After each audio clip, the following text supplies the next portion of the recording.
Hi, my name's Sebastian and welcome back to simple explanations of the Lexus lineup.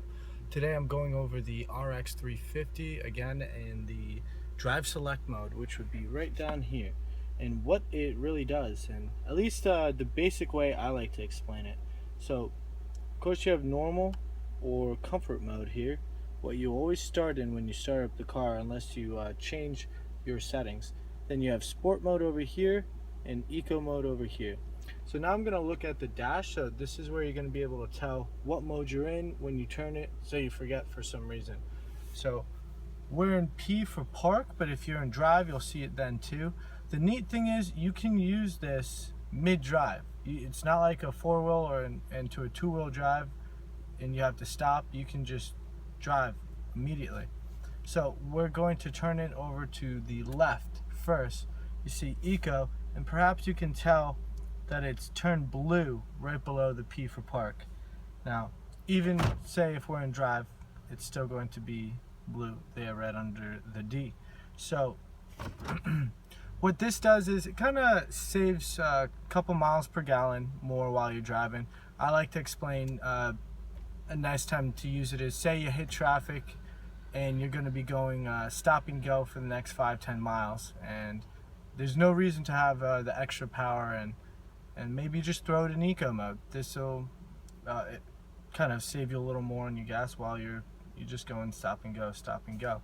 On the flip side, if you go to sport mode over here, what that does is gives it a little more oomph, a little more get up and go, a little more power there.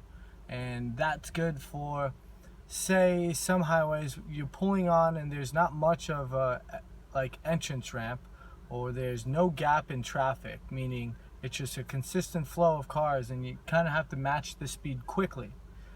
Throw it into sport mode. This gives you a little more power when you get up and go, and you can pick up and match that speed with traffic and slide right into line.